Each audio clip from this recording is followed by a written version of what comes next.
Welcome to the show. My name is Jeremy Poole, and I'm the host of The Moment on Real Estate Social, where we explore and celebrate the necessary transformational process you must go through to achieve a high level of success. Today, ladies and gentlemen, we have a fantastic guest, somebody I'm really excited about, and I'm sure you'll be intrigued by and learn a ton from. Ben Ferguson, welcome to the show. Thank you. Happy to be here. Absolutely.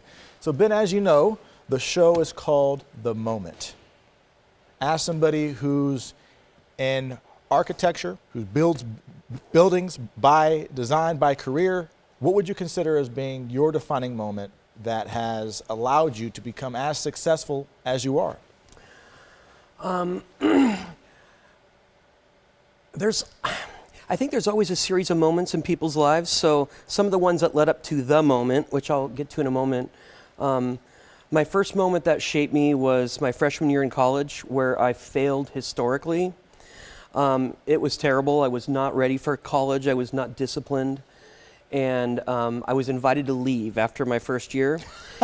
And that was the first time I'd ever really been humbled, and everything had always come easy for me. Wow, okay. And that was a kick in the teeth that I think kind of reset my thoughts about who I was and how easy things were going to be. Okay. So that was the first one.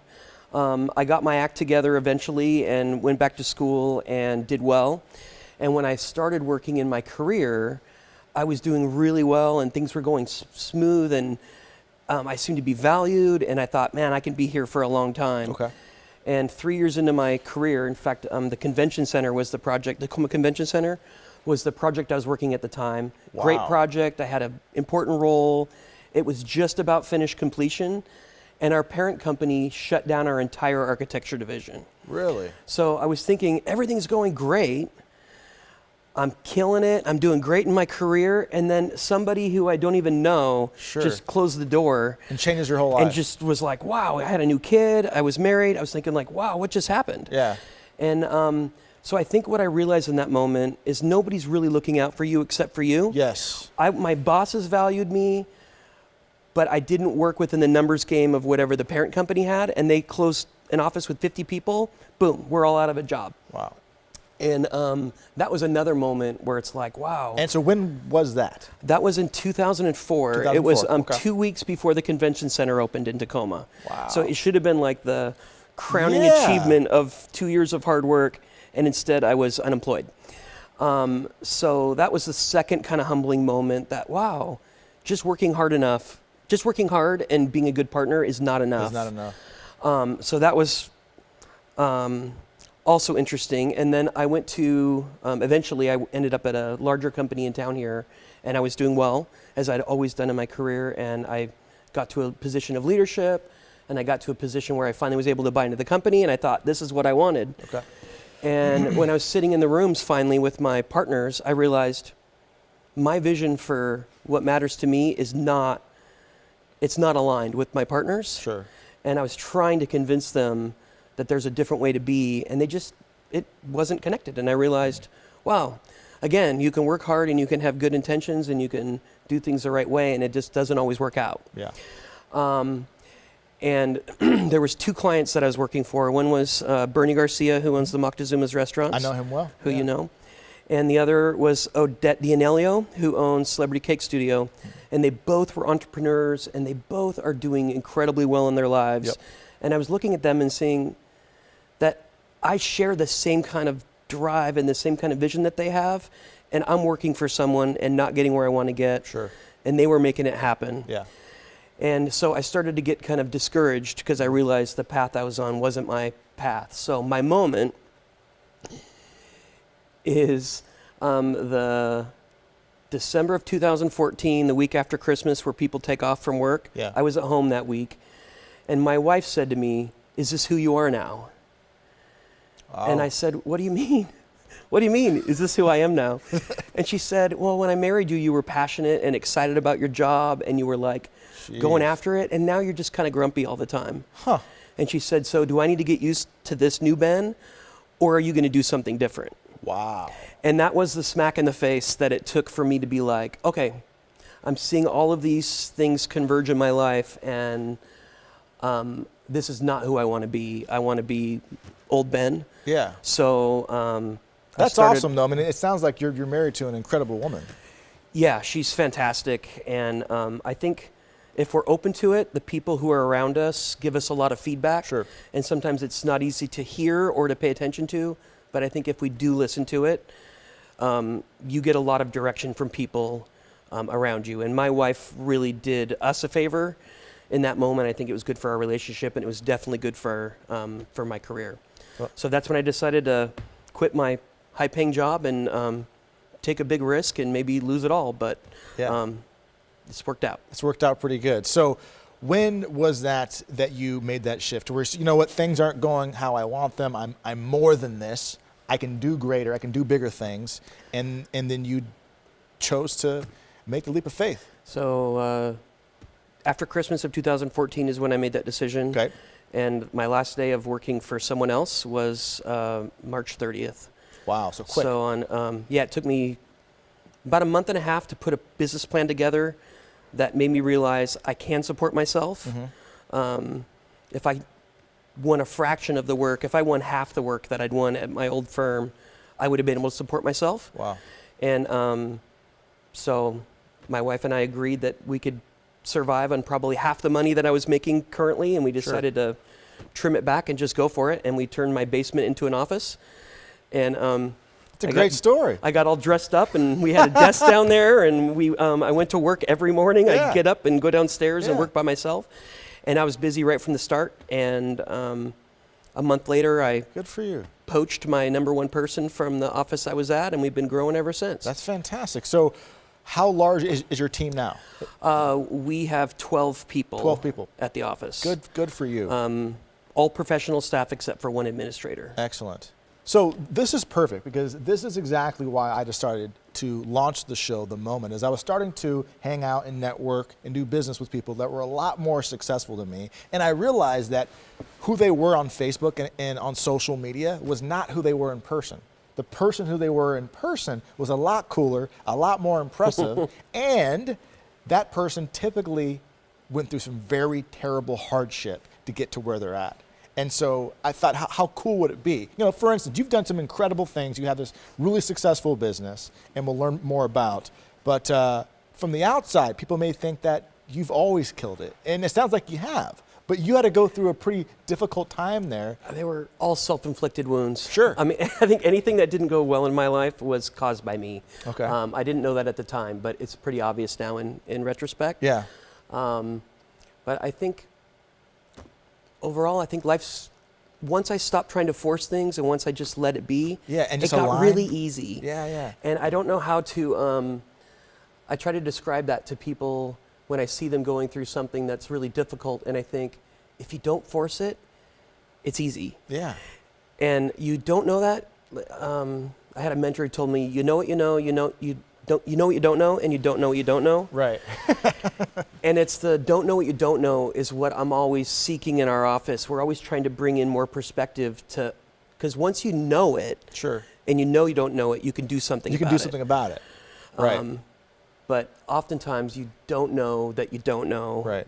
And once you realize it, you're like, actually, you can just like change it. Sure. And people are like, no, you can't. You're like, well, when you do, you'll know. Well, it's clear that you just don't know what you don't know. Right. I love that. So you have quoted that good design begins with a great story. You have been involved in designs for over 20 years now. With all that experience, what is your vision and growth for Tacoma as a city going forward? This conversation, this question you're asking is really the thing that I tried to figure out in those 3 months when I was trying to figure out what my business should be. Good. And what I realized for myself was that what I've distilled it down to is the word thrive. And I know that this is kind of being overused these days. Sure. But I promise when I came up with thrive, it wasn't. It was brand new. It wasn't everywhere. But the idea of thrive is for me to enjoy my life, which ultimately is why I quit my job, is I need to be surrounded by people that I'm impressed with, people that I love, a community that I care about. Yeah. I need to find enjoyment in my work, whether it's the quality of work I'm doing or the challenge to it.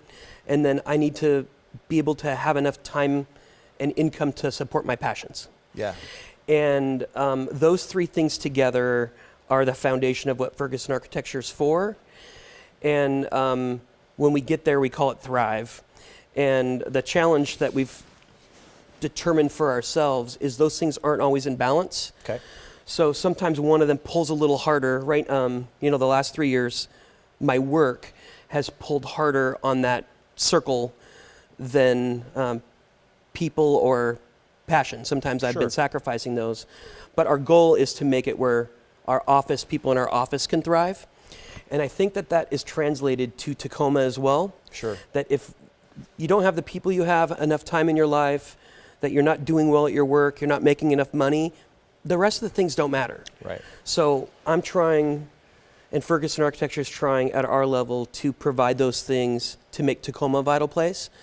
And in my opinion right now, housing is what Tacoma is lacking. Yes. And specifically housing in the urban environment where people don't have to drive 5 miles, 3 miles to get to downtown. Sure. It's downtown, urban, taking these old buildings and turning them into housing.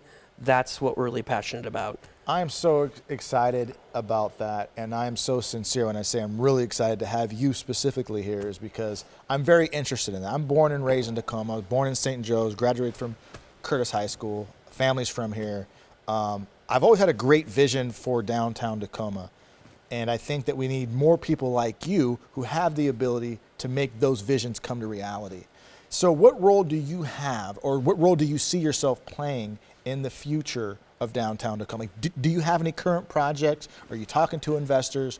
Where are you with perhaps taking an active role to make downtown Tacoma specifically what it could be? This has evolved over time. I used to think of architecture as something where I sit in a room and then somebody calls me and says, I have a project for you. Mm-hmm. But what I've realized in Tacoma is the obstacles are not obvious. Sure. And a lot of times it's the financial part that doesn't work. Right. So I think what we've gotten really innovative about is looking at something and saying, what are the issues that are keeping this building empty? Yes. And a lot of times if you can get the right people in the room, sometimes it's a person that's got a developer mindset to understand I have a vision. Okay. So Alma Mater is a great example. Right. This building has been empty forever. Yeah. And I've looked at it for a couple developers, and for what their vision was, I said, stay away from it. Okay. It's terrible for what you're looking for. Sure. But somebody came in and had a vision for an arts center with restaurants, and Yes. it's killing it. You can't it's find a parking spot on the street. It's fantastic. So that is what really quality development in a city like Tacoma is about, is Yes. finding the right thing with the right amount of money and making it happen. And I think the opportunity for housing, when I was thinking about housing for Tacoma, we need big projects, but we also need small projects. Okay. We need affordable housing, but we also need luxury housing because there's all kinds of people. There is, yeah. And you have to figure out what's the right Mix. piece for the right, Yeah. and you can't force it. Right. It has to fit. And for us, there's no project that's too lean. We want to work in downtown Tacoma. Okay. If every project we had was downtown, that would be I love perfect. hearing that. I love hearing We're that. trying to build a community that's vital, and that needs places to live, it needs places to eat and drink, it needs cultural institutions, it needs Yes. all those things, and that's really what our focus is. It's not one project type, it's the things that make Tacoma vital. So you're the man for this question. I see a lot of fantastic buildings that appear empty. Why is that? It seems like Tacoma could literally just pop tomorrow if the right amount of money and people were here. So what's missing right now? In some cases, the people who own those buildings are sitting on them and they're banking them, Okay. and they're waiting for the right situation for it to pop. Gotcha. Every investor that I usually work with, they want to make at least 8% return on their property. And sometimes it's the work that it takes to get something from the idea that they want to get it open. They can't get rents that will Sure. get them a return that they want. Right. So this influx of people from Seattle is changing the dynamic in Tacoma. Good. Because there's more demand, there's more people trying to live here, Yes. and rents are going up. Yes. Which is negative if you're a person. Sure. But it's good if you live in a community. Right. And those things sometimes are at odds with each other. Totally. And that's why it's incumbent on people in the development sphere to try to find ways to make affordable housing. Yes. Because we need all people. All people. And but the projects that pencil are the ones that have good rents. Correct. So one of the things that I've championed in Tacoma, and this is part of so partly I'm trying to champion for things that work, and then another one is to try to highlight things that don't work. Okay. So one of the challenges in Tacoma is that a lot of our building stock was built during the railroads in the 1800s. Yes. And those were largely warehouses and office buildings, banks. Yep. And neither one of the buildings that were built for that are viable for that today. Sure. Nobody wants a 4-story storage building that has 5,000 square foot plates. Yeah. They want 1 million square feet next to the freeway. Right. On one floor. Right.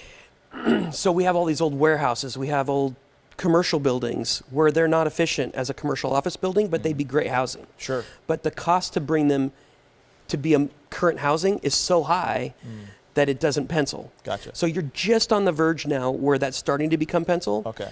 And we're talking with lots of people trying to solve these problems. One of the things that we've done is created what's called the Work-Live Code in Tacoma. Okay. Yep. It's unique to Tacoma. There's a couple cities around the country that have Work-Live Codes, but they're more complicated than Tacoma's.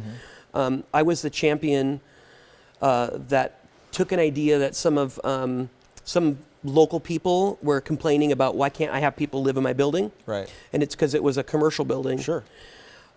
So we worked on something called the Work-Live Code that allows people to turn commercial merchandising, assembly, like restaurant buildings or warehouses into apartments without changing the use. Wow.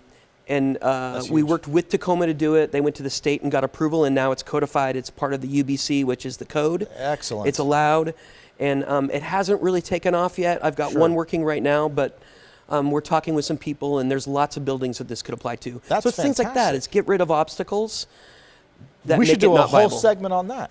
I'd be happy to. I've got all kinds of collateral. Seriously, to let's talk about definitely it. do that. Let's definitely set aside some time, identify right. the buildings, and do a whole video around Yep, that. that'd be great. That's incredible. Tell me about some of your favorite projects that you're currently working on. How do you choose one? It's like, what's your favorite kid, right? All right, 2 projects. Okay, I think it's really, as I've worked in this business longer, the relationships with the people you're working for are the part that's the most enjoyable. Sure.